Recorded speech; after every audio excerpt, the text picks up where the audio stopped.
Jaël était née dans des circonstances complexes. Sa mère, Sophia, n'avait que 15 ans lorsqu'elle a appris sa grossesse. Cette situation a créé une grande tension au sein de la maison familiale. Les parents de Sophia, très attachés aux traditions et aux apparences, voyaient cela comme un défi insurmontable. Pour protéger l'image de la famille, ils décidèrent d'envoyer leur fille au village afin qu'elle y reste en toute discrétion. Sophia, as-tu conscience de la situation? Porter l'enfant d'un homme bien plus âgé que toi. C'est un poids immense pour nous. Que diront les proches? Que dira le voisinage? Je ne renoncerai pas à cet enfant. Je vais le garder. Les choses vont changer maintenant.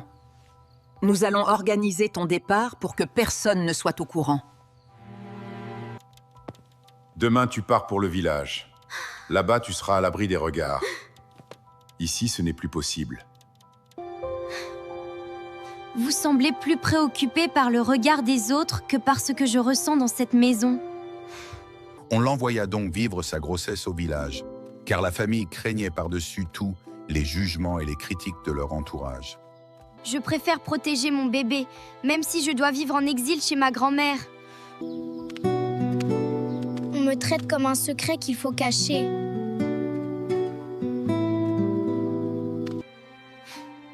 Si ma grand-mère avait été plus présente pour maman, elle ne l'aurait peut-être pas laissé vivre tout cela.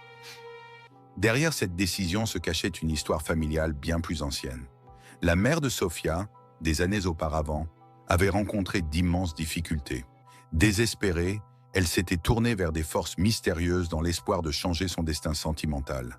Ce qu'elle ignorait alors, c'est que cet engagement lierait non seulement sa propre vie, mais aussi celle de toute sa descendance. Je suis venue comme on me l'a conseillé. Je n'ai plus d'autre choix. Tout semble échouer pour moi. Si tu acceptes notre lien, les portes s'ouvriront. Tu trouveras un foyer et tu auras des enfants. Et en échange, quel est le prix? Ta descendance portera notre empreinte. Leurs destins seront liés aux nôtres à des moments clés de leur vie. J'accepte. Je veux ce foyer, peu importe les conséquences futures. Dans un premier temps, les choses semblèrent s'améliorer. Elle se maria et eut 3 enfants, dont Sophia. Cependant, le seul fils de la famille connut un destin tragique et s'éteignit brusquement à l'âge de 15 ans, sans avoir pu réaliser ses rêves. Ha! 15 ans aujourd'hui. C'est maintenant que ma vie commence vraiment. Ha! Et non, pas mon fils, pas à 15 ans. 15. Ce chiffre, qu'ai-je fait, Mia? Tandis que son père restait passif face aux décisions familiales, se contentant de son train-train quotidien. Tu essaies de me donner des leçons aujourd'hui? Tu n'as même pas pu protéger ton propre fils! Surveille ton langage, Sophia. Un peu de respect. C'est nous qui décidons ici. Personne ne décide vraiment ici. Ce sont vos secrets qui dirigent tout!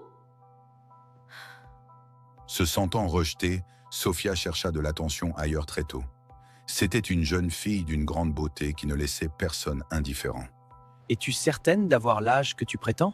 Et si je te disais que j'ai toute l'expérience nécessaire pour comprendre la vie? Tu as beaucoup d'assurance. Tu es magnifique et je pense que nous ferons de grandes choses ensemble.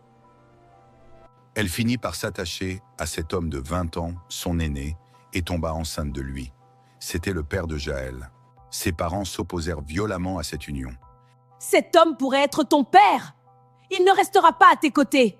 Il a été plus présent en quelques semaines que vous ne l'avez été en toute une vie. Cette situation doit cesser. C'est définitif. Non. Même si je dois partir, même si vous me rejetez, je protégerai mon enfant. Elle fut donc envoyée au village pour cacher cette grossesse. C'est sa grand-mère qui prit soin d'elle. À la naissance, l'enfant ne fut pas immédiatement accueilli avec joie par sa mère. Mais son arrière-grand-mère l'aima d'un amour inconditionnel. Je n'en peux plus. La douleur est trop forte. Tiens bon, Sophia. L'enfant arrive. Emmenez-le. Je ne veux pas le voir pour l'instant. Mon petit, tu ne sais pas encore dans quelle histoire tu viens de naître, mais sois le bienvenu parmi nous. Après l'accouchement, Sophia retourna en ville et confia Jaël à son arrière-grand-mère, qui l'éleva comme son propre fils. Jaël, viens manger, mon petit. Grand-mère, pourquoi maman ne vient-elle jamais me voir? Elle a une vie très occupée en ville, mais je suis là pour toi. Tu n'es pas seule. Parfois, je fais des rêves étranges. Un homme m'observe en silence. Peut-être que ton esprit perçoit des choses que nous ignorons. Accorde toujours de l'importance à tes rêves. Quelques années plus tard, Sophia partit s'installer en Europe. Elle y refit sa vie avec un homme de 30 ans, alors qu'elle en avait 21. Ils se marièrent et eurent 4 enfants. Je te promets que je ferai tout pour ton bonheur et ton épanouissement. Je te crois, mon cher. Tu es une personne merveilleuse. Le temps passa et Sophia décida enfin de revenir chercher Jaël. Il avait 12 ans lorsqu'elle entreprit les démarches pour le faire venir en Europe. Allô, maman? Je viens chercher Jaël. Sa place est désormais auprès de moi. En es-tu sûre? Il a ses racines ici, au village? C'est mon fils. Il doit venir avec moi. Jaël, ta mère souhaite que tu la rejoignes. Tu vas partir vivre en Europe. L'Europe, c'est si... Est-ce que tu viens avec moi? Non, mon enfant. Ma place est ici. Mais n'oublie jamais tes racines. Alors que Jaël s'apprêtait à quitter sa terre natale, il ne se doutait pas qu'en partant pour l'Europe, il ne fuyait pas seulement son passé. Il se dirigeait vers le cœur même du mystère qui entourait sa famille. À suivre